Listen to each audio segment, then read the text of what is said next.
بسم اللہ الرحمن الرحیم۔ السلام علیکم ورحمۃ اللہ وبرکاتہ۔ کتاب الطہارہ مستحبات وضو، صفحہ نمبر 24۔ وَيَسْتَحِبُّ لِلْمُتَوَضِّئِ، یہاں سے آج ہم پڑھیں گے۔ کتاب کی طرف دیکھیے۔ وَيَسْتَحِبُّ لِلْمُتَوَضِّئِ، اور مستحب ہے وضو کرنے والے کے لیے، أَن يَنْوِيَ الطَّهَارَةَ، یہ کہ وہ نیت کرے طہارت کی۔ ینوی باب ضرب سے فعل مضارع ہے، نوا ینوی بمعنی ارادہ کرنا۔ نیت دل کے پختہ ارادہ کرنے کو کہتے ہیں۔ شرعاً نیت یہ ہے کہ دل سے وضو کا ارادہ کرے، یا ناپاکی دور کرنے کا ارادہ کرے، یا ایسی عبادت کا ارادہ کرے جو بغیر طہارت کے صحیح نہ ہو۔ مستحب وہ کام یا وہ فعل ہے جس کو نبی کریم صلی اللہ علیہ وسلم نے کبھی کیا ہو اور کبھی ترک کر دیا ہو، اور اس کو علماء دین نے پسند فرمایا ہو۔ اب دیکھیے، وضو میں نیت کرنا سنت ہے، تو اب یہاں سوال پیدا ہوتا ہے کہ امام قدوری رحمۃ اللہ علیہ نے مستحب کیوں فرمایا؟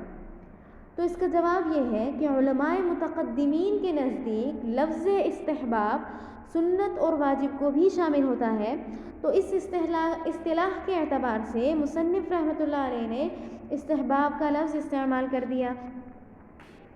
آگے دیکھیے، وَيَسْتَوْعِبَ رَأْسَهُ بِالْمَسْحِ، اور اپنے پورے سر کا مسح کرنا بھی مسنون ہے۔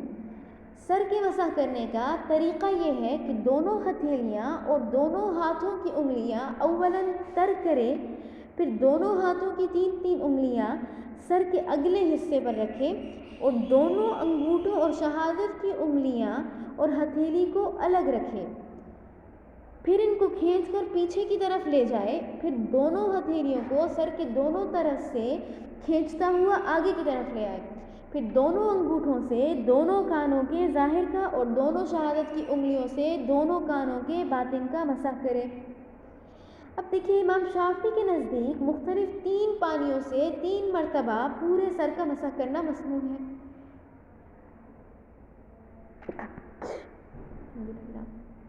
حنفیہ کے نزدیک 1 مرتبہ ہی مسح کرنا مسنون ہے۔ آگے دیکھیے، وَيُرَتِّبَ الْوُضُوءَ، اور ترتیب کے ساتھ وضو کریں، فَيَبْتَدِئُ، اور اسی سے شروع کریں، بِمَا بَدَأَ اللَّهُ تَعَالَى بِذِكْرِهِ، جس کے ذکر سے اللہ تعالیٰ نے شروع کیا۔ یرتب یہ باب تفعیل سے فعل مضارع ہے، بمعنی ترتیب دینا، درجہ بدرجہ رکھنا، اور یبتدئ اور بدأ یہ باب فتح سے ہے، بمعنی شروع کرنا۔ اب تشریح سنیے۔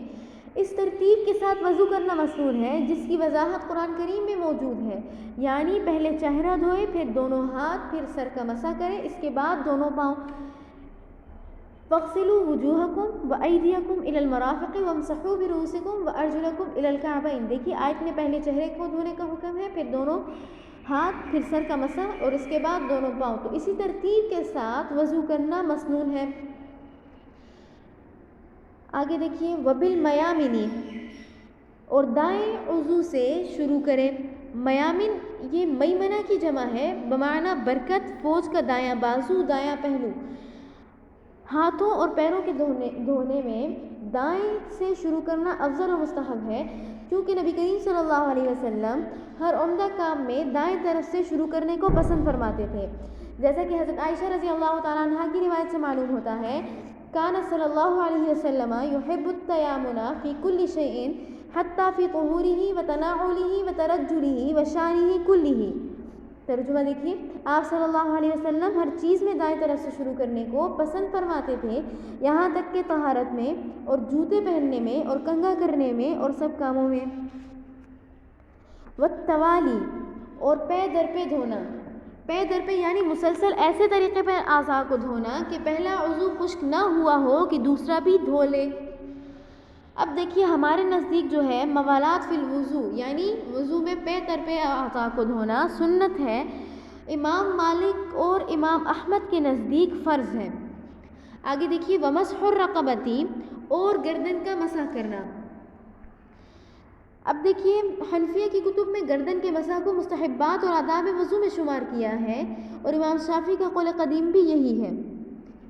آگے دیکھیے، والمعانی الناقضۃ للوضوء، اور وضو کو توڑنے والی کلو ہر وہ چیز ہے ما خرجا جو نکلے من السبیلین سبیلین سے. معانی معنی کی جمع ہے اور یہاں پر اسباب مراد ہیں. ناقضہ نقض سے ہے، صیغہ صفت ہے بمعنی توڑنے والی چیزیں. السبیلین اس سے مراد پیشاب اور پخانے کا مقام ہے. اب تشریح سنیے. سبیلین یہ دونوں مقام نجاست نہیں ہے، نجاست کہیں اور سے آتی ہے، اور قاعدہ ہے کہ کوئی ناپاکی اپنی جگہ سے جسم کے ظاہری حصے پر آ جائے تو اس سے وضو ٹوٹ جاتا ہے. آگے دیکھیے.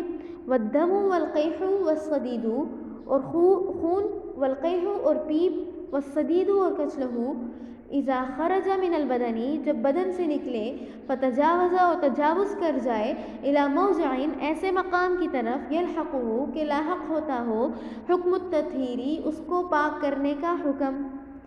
والقیع اذا کان ملء الفم، اور قیع جب کہ منہ بھر کر ہو.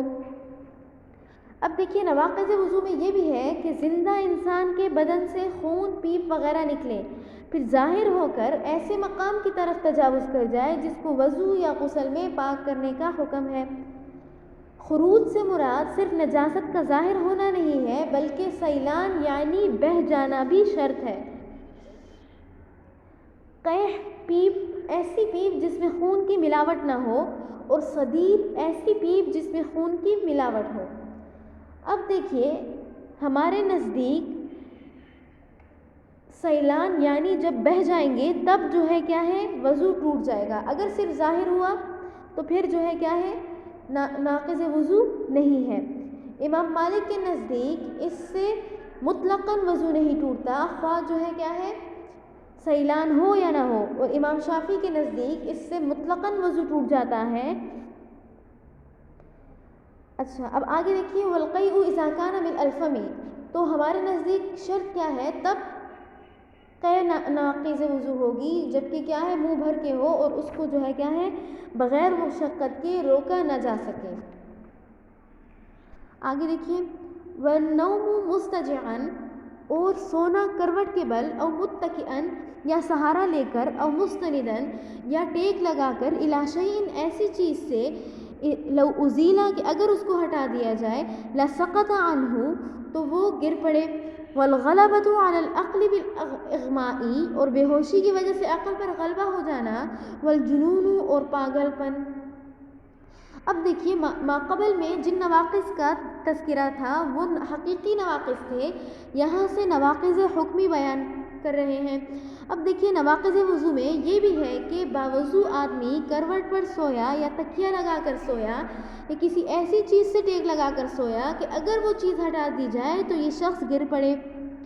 آگے دیکھیے. والغلبۃ علی العقل بالاغماء، اسی طرح اگر کوئی شخص بے ہوش ہو جائے جس میں انسان مغلوب العقل ہو جاتا ہے یا پاگل ہو جائے تو ایسی صورت میں بھی وضو ٹوٹ جاتا ہے. اغماء کی تعریف ایک بیماری کا نام ہے جس میں انسان کے قوت میں کمزوری پیدا ہو جاتی ہے اور عقل مغلوب ہو جاتی ہے. جنون کی تعریف یہ ایسی بیماری ہے جس میں عقل بالکل ختم ہو جاتی ہے. آگے دیکھیے. والقہقہۃ فی کل صلاۃ ذات رکوع و سجود، اور کہکہا لگانا فی کل صلاۃ ہر ایسی نماز میں ذات رکوع و سجود جو سجدے اور رکوع والی ہو. کہکہے کی تعریف وہ ہنسی جس میں خود بھی اور قریب کے لوگ بھی اس کی آواز سن سکیں اور منہ خوب کھل جائے. ضحک کی تعریف وہ ہنسی جس میں ایسی ہلکی آواز ہو کہ پاس کا آدمی نہ سن سکے اور منہ کھل کر دانت ظاہر ہو. تبسم جس میں بالکل آواز نہ ہو، جس کو ہمارے ہاں مسکرانا کہتے ہیں، اس میں ہونٹ کھلتے نہیں. ضحک سے نماز فاسد ہو جاتی ہے، وضو باقی رہتا ہے. تبسم سے نماز اور وضو دونوں باقی رہتے ہیں. عاقل بالغ کے کہکہے کا حکم یہ ہے کہ اگر وہ رکوع سجدے والی نماز میں پایا گیا تو نماز بھی فاسد ہو جائے گی اور وضو بھی فاسد ہو جائے گا.